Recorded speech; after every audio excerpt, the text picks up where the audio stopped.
Hello बच्चों, आप जुड़ चुके हैं कॉमर्स विद अलका क्लास के साथ, जिसमें आपका अभी न्यू चैप्टर जो चल रहा था, जिसकी एक दो वीडियो ही बनी है, कंपनी के वित्तीय विवरण मतलब फाइनेंशियल स्टेटमेंट ऑफ कंपनी, जिसमें आपको मैंने वित्तीय विवरण का एक फॉर्मेट बताया था कि आप उसको एग्जैक्ट फॉर्मेट बनाएंगे और उसमें जो जो चीजें डलती हैं फॉर्मेट में उसको एक्सप्लेन किया था।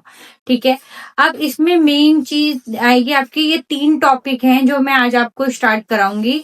उससे पहले वीडियो को सब बच्चे लाइक कर दीजिए और चैनल को सब्सक्राइब जरूर कर लीजिए। ठीक है, तो ये 3 टॉपिक आज आपको मिलेंगे। इसमें एक होगा प्रारंभिक व्यय, प्रीलिमिनरी एक्सपेंस, अयाचित लाभांश, अनक्लेम्ड डिविडेंड और अंतरिम लाभांश, इंटरिम डिविडेंड।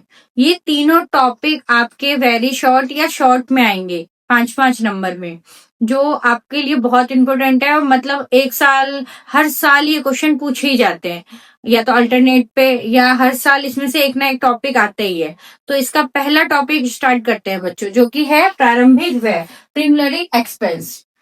जब हम कोई भी कंपनी सेटअप करते हैं तो जो स्टार्टिंग का खर्चा आता है पेपर डॉक्यूमेंट से रिलेटेड, लीगली डॉक्यूमेंट, आपको स्टाम्प पे कर रहे हो, कोई स्टाम्प ड्यूटी दे रहे हो, किसी कानूनी कोई दस्तावेज बनाने हैं, कोई भी जो स्टार्टिंग के जो भी खर्चे होते हैं पेपर डॉक्यूमेंट से रिलेटेड, उन सबको बोलते हैं प्रारंभिक व्यय। जैसे कि cost incurred by a company promoters before its official incorporation or the start of business operation। मतलब बिजनेस स्टार्ट करने से पहले वाली पेपर फॉर्मेलिटी को बोलते हैं, और उसके ऊपर जो खर्च होता है उन खर्चों को प्रीलिमिनरी एक्सपेंस बोला जाता है। ठीक है, जैसे कि legal cost of company formation, जैसे मैंने अभी बताया कानूनी संरक्षण, मतलब लीगली जो भी आपको डॉक्यूमेंट्स बनाने हैं, जैसे कि आपको अपना वो कंपनी का ट्रेडमार्क, ब्रांडिंग करनी है, कंपनी का नेम। कई बार ऐसा होता है कि आपने जो कंपनी का नाम रखा है वो दूसरी कंपनी का नाम है, मिलता जुलता कोई नाम है। तो इन सब चीजों के लिए जो लीगली जो भी आपको फॉर्मेलिटी, पेपर फॉर्मेलिटी की जाती है, और उसके लिए जो भी एक्सपेंस आता है, मतलब बिजनेस रन करने से पहले उसका स्ट्रक्चर, उसकी प्लानिंग, उस टाइम में जो भी खर्च आता है। ठीक है, और जैसे registration fee, stamp duty, cost for the drafting and printing, drafting printing के लिए जो भी खर्चा आता है।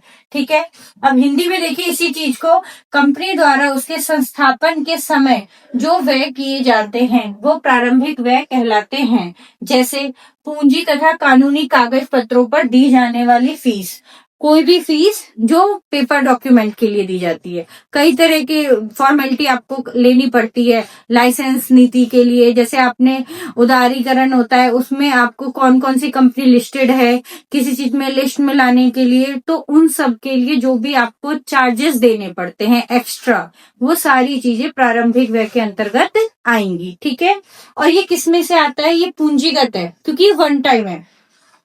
आपको इससे रिलेटेड एक और चीज बताती हूँ, जैसे कि आपको पता होगा पूंजीगत व्यय और आयगत व्यय क्या होते हैं। तो पूंजीगत व्यय वो होते हैं बच्चों जो बार बार नहीं होते हैं, वन टाइम होते हैं, और आयगत जो बार बार होते हैं। मतलब पूंजीगत व्यय वो होते हैं जो हमने एक बार परचेस कर लिया, जैसे लैंड एंड बिल्डिंग, कंपनी आपने एक बार ले ली, उसके बाद आपको 10 साल 20 साल जो बार बार ना करने वाले जो एक्सपेंस होते हैं उसको बोलते हैं कैपिटल नेचर एक्सपेंस। ठीक है, पूंजीगत व्यय। और उसको मेंटेन करने के लिए जो खर्चे किए जाते हैं, मतलब कैपिटल नेचर वाले एक्सपेंस को मेंटेन करने के लिए जो छोटे छोटे खर्चे किए जाते हैं वो हो गए आपके आयगत व्यय। तो प्रीलिमिनरी एक्सपेंस किस में आएगा? ये आएगा पूंजीगत व्यय में। क्यों? क्योंकि ये वन टाइम है, बार बार नहीं कंपनी के आप सेटअप करते हो और कंपनी के डॉक्यूमेंट्स बनाओगे, वो एक बार बनेंगे, इसलिए इसको बोलेंगे पूंजीगत व्यय। बहुविकल्पीय में आ जाएगा कि प्रारंभिक व्यय किस प्रकार का व्यय है, आयगत, पूंजीगत, आयगत, स्थगित। तो आपको ऑप्शन में टिक करना होगा पूंजीगत व्यय है। तो प्रीलिमिनरी एक्सपेंस किस तरह का है? पूंजीगत व्यय। ठीक है, और उसको पूंजीगत लाभ में से ही उनका समायोजन किया जाता है। जब आप कोई बिल्डिंग सेल करेंगे तो मतलब पूंजीगत लाभ, उसी में से उसका समायोजन किया जाएगा, उसी में से ये घटाया जाएगा। तो बच्चों मुझे उम्मीद है आपको अच्छे से प्रीलिमिनरी एक्सपेंस समझ में आ गया होगा, और आप इसको कम से कम एक पेज में तैयार करेंगे कि आपका लघु का एक पेज का आंसर होना चाहिए, शॉर्ट आंसर 5 नंबर में। और आगे की वीडियो देखने के लिए बच्चों चैनल को सब्सक्राइब कर लीजिए। आगे 2 वीडियो में आपके मेन 2 टॉपिक पढ़ाए जाएंगे।